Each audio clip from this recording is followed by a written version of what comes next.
Hi, everyone. Welcome to another edition of the Avid Reader, hosted and brought to you by the Wellington Square Bookshop, where I spend most of my days. I have to, since I own the store.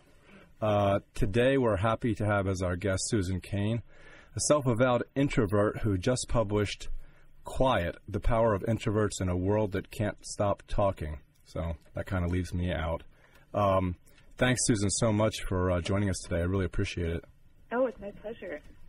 So, to begin, I guess I was watching your talk on TED, which has gotten wonderful response around the world, and I appreciate it and saw the standing ovation that you got at the end.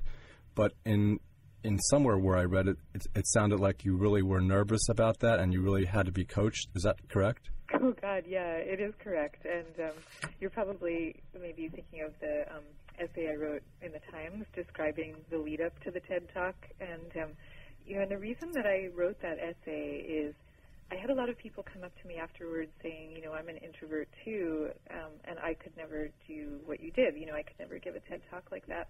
And I think they felt kind of bad about it. And so I felt the need to be honest about exactly what I had to go through to do that talk, because I think what happens is that in our culture we present these very sort of fluid social spaces, and it's not considered acceptable to talk about the social unease that we feel. And so you get the idea that everybody else is feeling really at ease all the time and that you're the only one who's not. So I wanted to be honest about it, and I was totally terrified. I just had moments in the weeks before where I was like, how can I possibly get out of this thing that I'm committed to do? It sounds like the movie The King's Speech. Yeah, it was not unlike that. And so I ended up hiring an acting coach to work with me in the week before the talk, and I worked with him every single day, in the week leading up to it, and that was incredibly helpful. Because I said to him that I don't really like performing per se. I really like talking to people. I just don't like performing. Like, to me, those feel like really different things. So he said, okay, well, we're not performing. He did this really smart thing. He listened to what I was saying, and he said, okay, tell me your TED Talk. We're just going to sit here on the sofa, as if this was a normal conversation, but you can deliver your talk to me that way. And we did that for a whole day until I started to feel a kind of emotional comfort with the words. And then from there, I went to practicing it on more of a stage until it became, like a more doable experience. Well, it did seem that your affect and the way you spoke, which was very moving, it did seem like you were very emotionally invested in what you were saying. Yeah. It really did. I mean, it seemed like at times you were almost, ready to, I don't mean it this way, but not cry or anything, but it almost seemed like you were so attached to what you were saying, and you felt that it was so important that you could really see the emotion in your face. Oh, yeah, that's interesting. I mean, I did really feel that way, and, that's how I felt about the book and about this talk that I've given. I feel incredibly strongly and incredibly passionately about it, and I actually think that introverts have many secret strengths, or strengths that we don't appreciate, and I think that one of them is that if you are someone who doesn't really like the spotlight for its own sake, then you kind of end up working extra hard to figure out the thing that you really care about, the thing you're really passionate about, because it's really only in the service of that kind of thing that you can, or that you feel like sort of stepping out of your comfort zone. So I think introverts have a little bit of extra impetus to find careers that they love and to find people that they love, and and then sort of put themselves in those spaces. It's funny because I was so happy when you took out of your bag those 3 books of your grandfather, and because, look, I own a bookstore. It's always been my passion, but I've been practicing law for 33 years, and so a lot of your book resonated with me. I always felt like, oh, well, I'm a lawyer and I'm a big shot and I do all this stuff. If I have a bookstore, then I'm just a shopkeeper. And it took me a while to realize, no, that's not true. It's, it's what you want to do, and it's what you're passionate about, and that's what you should do. Yeah. And if the books are what you love, then that's the thing. Yeah. It is. No, that's absolutely right. And in fact, there were a whole bunch of moments, I guess, that led me to finally leaving law. I'd been a Wall Street lawyer for like 7 years, but one of them was when my grandfather died, and I started thinking about his life and how he's been a rabbi, and really he died at the age of 94, and up until the very final months of his life, he was still working as a rabbi and giving sermons and ministering to the people in his congregation, and he loved that. And at the time I was, I don't know, was I in my 20s or 30s, whatever I was, I thought to myself, would I want to be practicing law when I'm 94? And I was like, yeah, exactly. It was like a question. It was a risible question. Like, of course I didn't want to be doing that. And then I realized I don't even want to be practicing law right now. So it was like from moments like that I finally made a change. Well, it's funny because as I said at the outset, or jokingly said, I'm an extrovert. I really am an extrovert. I actually will sing karaoke. And I do act impulsively, but I don't think that I act impulsively because I'm an extrovert. I think that I act impulsively simply because I do. And that was like one issue I would take with you in the book. Sometimes some of the traits that are connected to this extroversion may be just traits that you possess.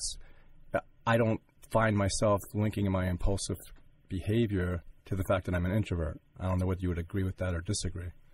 Well, I mean, I think it's always, in a way, impossible to say in the case of any one individual because, whenever you're talking about personality traits or clumps of personality styles, you can say with some certainty that traits tend to be associated with people. If you look at a broad group of people, you can't say what's happening in any one individual. So like if I were talking about maleness and femaleness, I could say that men tend to do blah and women tend to do this other thing. But, that can't explain all of an individual's incredible complexity. So I think that's always sort of the tricky thing when you're in this subject area. But, but it is the case when you look at extroverts and introverts. I mean, there are a whole bunch of studies. It was actually interesting and surprising to me. I had no idea about this when I first started researching the book.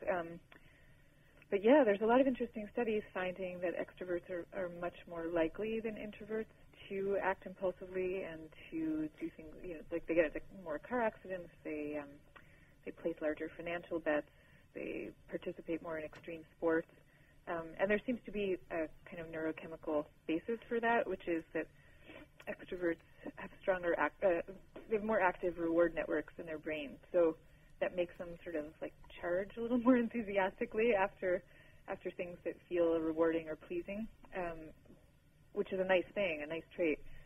And the downside of it, though, is that if you're really oriented towards rewards and you're really focused that way, you're actually much less likely to see danger signs coming at you. Right. So you kind of act in a more forward momentum and sometimes impulsive way. Well, it's like your story so, about... I don't know if that explains you personally, but that's like an interesting phenomenon about introverts and extroverts in general. No one's ever been able to explain me to me or to anybody else. But it reminds me of your story in the book about the gentleman who was betting essentially on the bailout of GM by the government and ended up losing 70% of his life savings. And I can see that as something I might end up doing, not on that large a scale because I would be able to stop myself. Mm-hmm. But it is the kind of behavior I sometimes engage in. Mm-hmm, mm-hmm. Yeah. But, I mean, and it's probably the flip side of that is it gives you a lot of sort of delightful traits, like that make people want to be around you, I'm guessing. Yep. And so it's a kind of it's a sort of seize the day, champagne bubble kind of quality. That's really lovely. Yeah, but it is funny though because like when everyone's always in the reviews of the books, they always talk about this Jersey Shore reality show type mentality that the country has.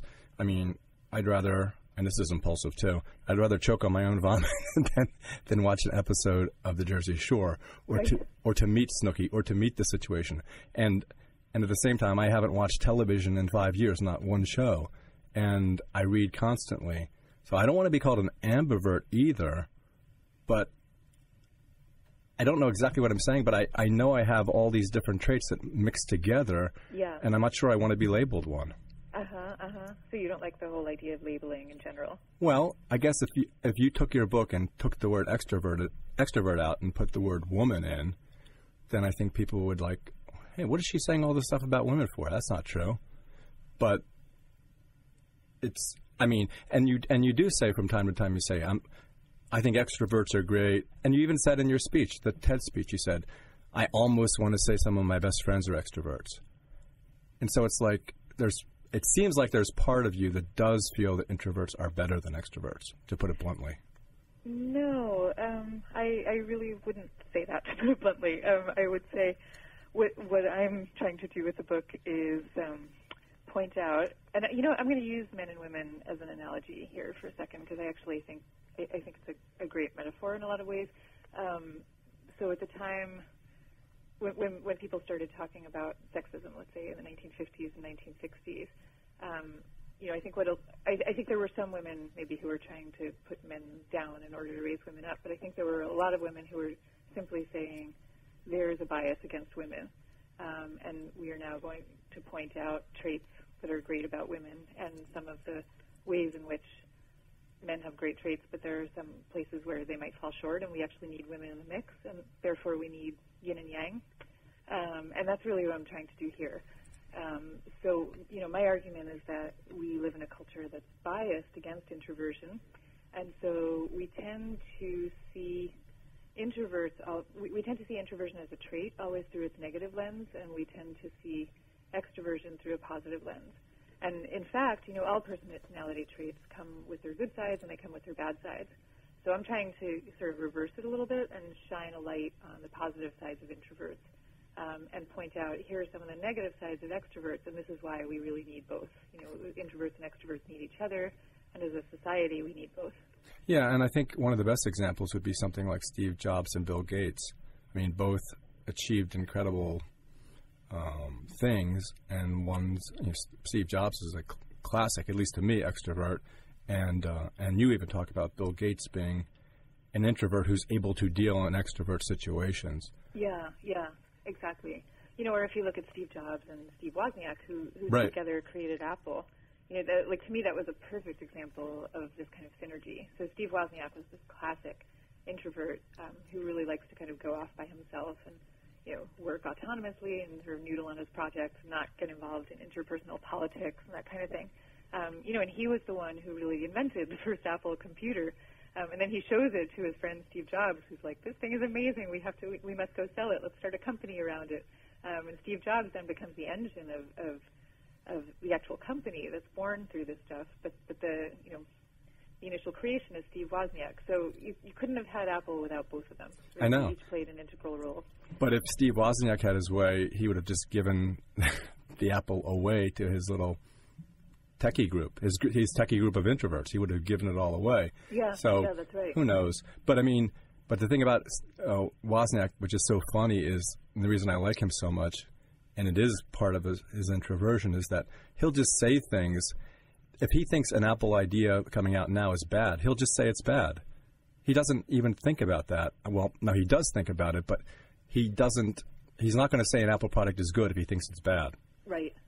And he doesn't really seem to care. Maybe he doesn't think about whether or not it affects the market value of Apple at any given moment. He just tells you what he thinks is the truth. Yeah. If you read his autobiography, I think he's kind of he made a decision probably early in life that he wasn't going to pay attention to things like politics and that kind of thing, and he was just going to say what he thinks and pursue the truth, and that's his MO. It's one of his charming qualities. It is a very charming quality. Yeah. But if you look at the two of them together, then you see what people really believe, in your opinion, the difference between extroverts and introverts is perceived as. Steve Jobs is this handsome, engaging, charismatic individual who gets up on stage with his turtleneck and jeans, and people just cheer thunderous applause. And then whereas Wozniak looks like the classic nerd. He's chubby. He's got that scruggly beard, and so they actually are almost caricatures of the molds that you talk about in the book. Yeah, they are a little bit. I mean, I think that introverts and extroverts come in all kinds of forms, but I think they are sort of classic stereotypes of their kind.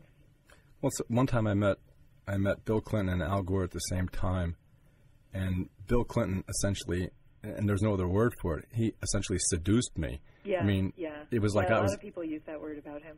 Yeah, it was like I was the only person in the world. And I actually kind of have to think that if he saw me now, he would remember my name. Whereas Al Gore was very introverted and standoffish and stiff. And so the one did attract me and the other one did not. But I don't know where that puts anything. What does that say? Well, I mean, they're another, I think, interesting example. There was an aide to Al Gore who actually talked about this. He talked about how Gore was a real introvert compared to Clinton, and he gave the example of going into campaign fundraising schmooze fests, and Gore would come out kind of depleted, and from the same event, Clinton would come out really energized and raring for more. And I think that is part of why Gore had trouble as a presidential candidate. But I think the interesting thing about his case is what he's done with the years after that. And in a way, I think he has shown and been contributing in ways that are classically introvert, which is to say he embraced this one thing that he's really passionate about, global warming. And whether you agree with him or not, it doesn't really matter. It's like the point is this is his passion, this is his cause célèbre. And around that passion, he has been able to connect with audiences in ways that he never could do as a more sort of generalist presidential candidate. And he wins the Nobel Prize. Yeah. So, I think that's an example of an introvert doing what introverts do best. But introverts like to, sort of have one thing that they're focused on and really go deep with it and go passionate about it. But just look at it this way. I'm still going to play devil's advocate, but if you look at it this way, he would have been a great president. He would have accomplished a great deal. But other than the fact that the Supreme Court actually appointed George Bush, I mean, in the debates, there's this intelligent, articulate, nice-looking guy, Al Gore, and there's this complete moron, George W. Bush, and Al Gore loses debates. How is that possible? I mean, it just seems like if Clinton had been doing the debating there, it would have been, a knockout. And so that may have cost him the election. So there is a portion there that if he had been able to, I don't know, you know what I mean? Yeah, sure. I mean, I think that's one of the reasons that you see very few presidents who are introverts.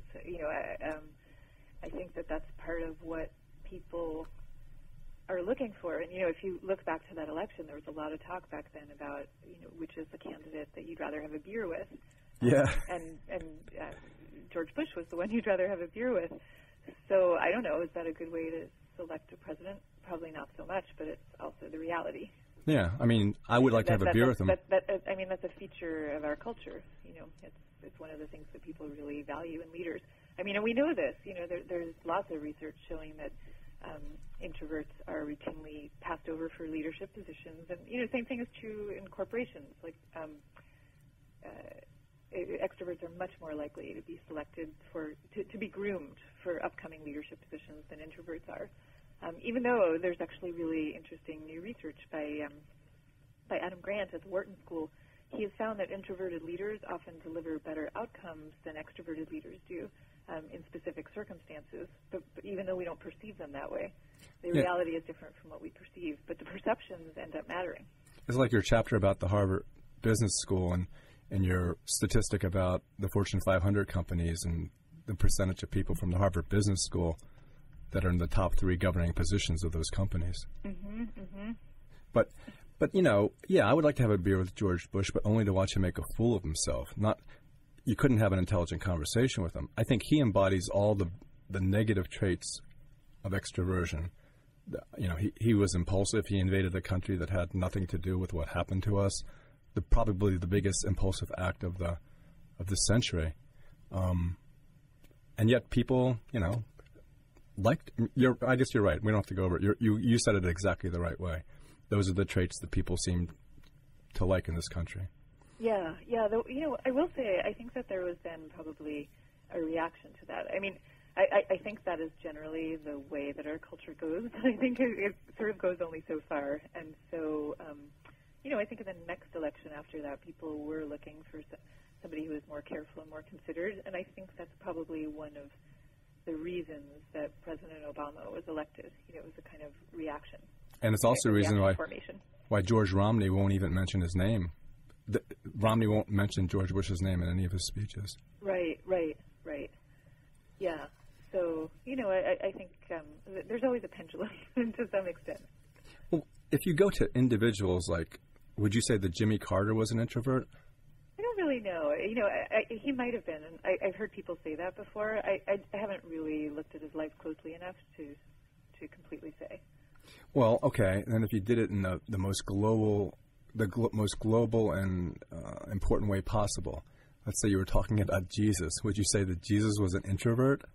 Well, Jesus is an actually interesting question because, obviously nobody knows, but there's this one really interesting study where they asked, I think it was divinity students. It was certainly students who were studying religion in some sustained way, and they asked them to evaluate what Jesus' various personality traits were. And on all of the various dimensions, was he a thinker, a feeler, was he a judger, perceiver? They didn't really agree. Some thought one way and some thought the other. But when it came to introversion, extroversion, they unanimously felt that he was an extrovert. And it was interesting because the people who conducted the study were sort of questioning these perceptions and saying, there were plenty of times when Jesus would go off by himself and like he kind of had to go off alone before he could come back and face the crowds, which is actually a very classic introverted way of behaving. But I think that there was a perception that anybody who could lead people to that degree must in fact be an extrovert. I think that's actually a misperception, but it is the way that we tend to see people. You know what it's like? If you read The Last Temptation of Christ by Nikos Kazantzakis, I think what it is it's kind of what you talk about when you say introverts who do well in extrovert situations. Because the way the book is written, it's that Jesus was torn. He really didn't want this job in the book. He didn't want to be the Messiah. He wanted to live a regular life and have a wife and kids. And he was always torn between that and this massive job that was given to him by the Creator. Mm-hmm. And so that might be a better explanation of who he was. Yeah, that's really interesting, and it kind of parallels the story of Moses also. Moses is this leader where he's just kind of out tending his flocks one day, doing kind of a solitary thing, as you can imagine, being a shepherd. Yeah, shepherds watching over sheep, and then he comes across this burning bush that says to him, now you have to go be this great leader and go to the Pharaoh and ask to free the Jews. And Moses' reaction to that was like, no way. And he specifically says, I'm not eloquent enough. He says, I'm slow of speech and tongue, so I'm not the one to go do that. And he actually agrees only when God says to him, your brother Aaron is more of a talker than you, so Aaron is going to do the talking, and he'll go with you. Huh. I never thought about that, but you're exactly right. And shepherds is a perfect analogy to, what an introvert is. A shepherd does a good job. He has plenty of time to think, but he's still accomplishing a great deal and a very important task. Yeah. And if you look at how Moses came upon the Ten Commandments, it wasn't like it was a group activity. He climbs up Mount Sinai all by himself and meets with God, and that's where the commandments come from. And then he comes down, and everybody's being like they were at Camp Rowdy.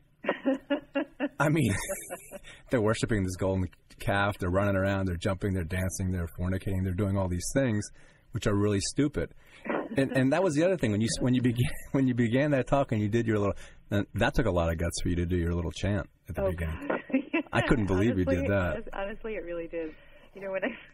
When I first, it was just a whole interesting thing about the difference between writing and performing, because I started writing the talk, and I'm sitting alone at my desk with my computer, and I was like, wow, this story about this chant that we had to do really illustrates my point. So I wrote it down, and I was really happy. And then I started looking at it, and I was like, oh my God, how am I going to actually say this out loud? So my first thought was that I was going to find a video clip of some cheerleaders performing this chant. And I actually found one, and then I thought, no, that's like the chicken's way out. I can't do that. Well, the only way it worked against you, though, was when I first saw you doing it, I went, she's not an introvert. Look what she's up there in front of all these people on this round stage with people all around. It's like Yeah, I mean, so I thought, wow, she's definitely an extrovert. That's why I had to write that essay explaining what I actually went through. It was really hard. Well, and that goes back to my position about myself, where perfect extrovert, talking about myself, talking more than you. That Camp Rowdy thing, I mean, I think it's ridiculous too. I wouldn't participate in that. I would go back to my bunk, which I did in 1964 at Camp Akiba, and read Tolstoy or Dostoevsky. Or read Anna Karenina, which is the book I was reading.